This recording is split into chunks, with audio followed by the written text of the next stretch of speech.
Hi guys, I'm back again today with another reaction video, and today we're reacting to Football Wars, and this is the second part to the mini wars. We did the Falklands and now we're doing Football Wars. I wonder what this is about because I'm very intrigued. Well, before we do start, don't forget to subscribe if you haven't already. Click that bell button to get notified whenever I do upload a video. Anyways guys, let's check this out. Is this like football, like American football versus European, worldwide, international football? I don't know. We'll see. Quick, you have 2 seconds to name these two countries. 2 seconds? Are you kidding me? Can you like zoom out a little bit? Because I need to see. I know it's somewhere in America. You're wrong, unless you got it right. Then good job. They are, of course, Honduras and El Salvador. One thing these two countries have in common is being fanatic about football. Or if you're a freedom-loving patriot, soccer. But do they love it so much they would go to war over it? You bet they I know, would. right? That is no bueno. Oh, I never knew. If you look at these two countries, you might notice one major difference, and that is that this one is a lot bigger than this one. However, this one had a larger population than this one, made up mostly of farmers, and there wasn't enough land for them to live and work on. So they started moving from El Salvador to Honduras in search of land, and by the 1960s, a huge number of illegal immigrants had crossed over the border from El Salvador. Meanwhile, in Honduras, it's 1963, and this guy has just staged a military coup to prevent the rise of communism, and is now the military leader of the country. He immediately began harassing military. What? Meanwhile, in Honduras, it's 1963, and this guy has just staged a military coup to prevent the rise of communism. That's the Philippines? I have no idea. And is now the military leader of the country. He immediately began harassing the peasants' unions and other left-wing groups, but he's a little insecure about the legitimacy of his leadership. So he holds an election and wins, but then the opposing party says, hey man, that election was clearly corrupt and fraudulent, and also you've been bribed by the rich American banana companies who are taking all of our bananas tax-free, and now our economy is in ruins, and everyone started to get mad at him. Now if you ever find yourself the barely legitimate military leader of a corrupt Central American country, and you start getting into hot water, here's a bit of advice that has been tried and tested throughout the centuries. Blame something else. So he blamed the Salvadoran immigrants for stealing all the land and all the jobs and ruining Honduras. The immigrants found themselves under attack by the hostile locals. Egged on by the rich American banana companies who wanted all the bananas to themselves, the Honduran government began evicting Salvadoran immigrants who had been living on the land for generations. This is more about banana wars. What are you talking about football wars? This is banana wars. Sending them back to El Salvador. The Salvadoran elite were furious and protested, citing moral reasons, but in reality, they were just getting a little too crowded. So tensions were about as high as they could be, but then...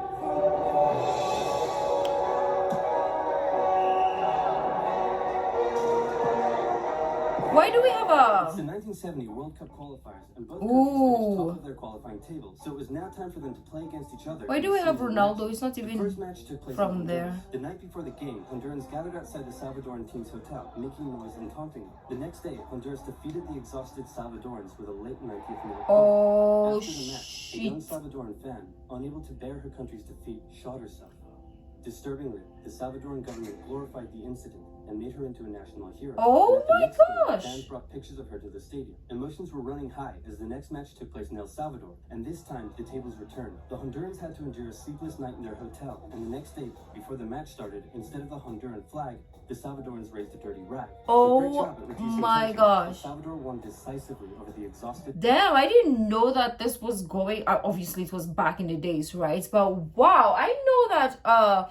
those countries, Honduras and El Salvador, they really take South America in general, right? They really take soccer very, very intensely. Like, it is a very intense game. So I can see that, but to this extent, whoa, I have no leg to pass. Team Honduras fled home in a bulletproof bus with rocks being thrown at them, and the Honduran coach reportedly told his players that they were lucky they lost. In response to the defeat, Hondurans began terrorizing the Salvadoran settlers even more, in some cases reportedly throwing them off their land and burning down their homes, and the immigrants began fleeing back to El Salvador. The final game in Mexico would decide who went to the World Cup. It was close. God, yeah, it's intense, but this is crazy. To lose lives for football, I mean, it has happened a lot of times in history. I'm super glad now that, you know, it's a little bit tamer than back in the days. If you knew, like, back in the days how intense football was, still is, especially when we go to the ultras, when you go to like the local scene, it's crazy. The hooligans, oh my gosh, it's crazy. But it's a little tamer than that. I know, yeah, it's a very, you know, some people won't understand that football, soccer, is intense because people think it's boring. You're running around and nobody's scoring goals and blah blah blah, but it is intense. It is crazy, and the passion for the sport is over the roof. So I get it, but not to a barbaric way, right? Shouldn't have. The final game in Mexico would decide who went to the World Cup. It was close, but El Salvador came out victorious, knocking Honduras out of the tournament. The atmosphere is riotous, literally, and back in Honduras, oh, I can't wait for FIFA World Cup. Further increased. This was too much for El Salvador to bear. With its people under attack and an unmanageable refugee crisis on its hands, El Salvador severed all diplomatic ties with Honduras and declared war. Oh, the football sheet war of is also paper. known as the 100 Hours War because that's how long it lasted, making Oh. one of the shortest wars in history. Oh. El Salvador started by carrying out air raids on strategic locations within Honduras, including Toncontin International Airport, which prevented the Honduran Air Force from For getting into the football? sky. Then, with their No, actually it's for bananas. No, not really. It wasn't really for bananas. It kind of was for bananas. It's more about like the immigrants, right? Nah, it's all in together. Yeah, it's because of they got kicked by El Salvador.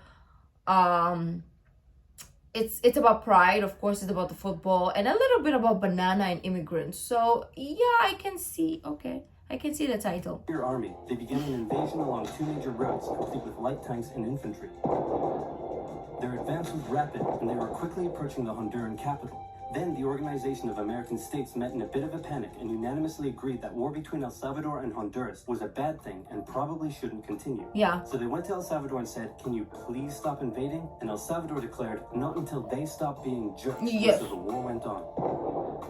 The Honduran Air Force finally got into the sky, and with aid from neighboring Nicaragua, they successfully carried out... Put a band-aid on a freaking into the sky, and with aid plane. from neighboring Nicaragua, they successfully carried out air raids on Salvadoran air bases and oil facilities, crippling the Salvadoran supply line and stopping their advance dead. Oh. Caught in a bit of a stalemate, the situation was no longer advantageous to El Salvador. So when the Organization of American States once again asked them to stop and agreed to ensure the safety of the Salvadoran immigrants, El Salvador relented, and a ceasefire was organized on the 18th of July. Then the OAS said, "Can you now please withdraw your troops from Honduras? No, please, no, please, no, please, no. Do it or we'll sanction you." Okay. You know what? Just for you, I'll do it. So El Salvador pulled its troops out of Honduras on the 2nd of August, and with casualties in the thousands, the war was over. The economies of both nations were damaged by the war, and El Salvador didn't have the capability to take care of all the returning immigrants, a crisis that eventually helped cause a civil war. The war left behind land and border disputes, some of which are still a cause of tension to this day. El Salvador went on to play in the World Cup, but lost every match they played and didn't make it past the group stage. So in the end, nobody achieved anything, and there were no winners. Oh. Except for this guy. The banana of America. Okay, that was very insightful, very short, sweet, but very insightful. I didn't know this happened, and it's nice to, I mean, it's not nice that it happened, but it's nice to know about this mini wars. So the shortest war in history is the football war by El Salvador and Honduras that took 100 hours. Okay, at least we know something. You see, a small random facts one day will come a long way. It's like there was one fact that I knew back in the days. I was like, I will never use this in my entire life, but then I joined this school quiz and it was me and this other guy, and I knew some random freaking facts which I won, and here we are, still nobody cares. But anyways, if you like this video, don't forget to give this video a thumbs up, subscribe if you haven't already. I'll see you in the next video. Bye.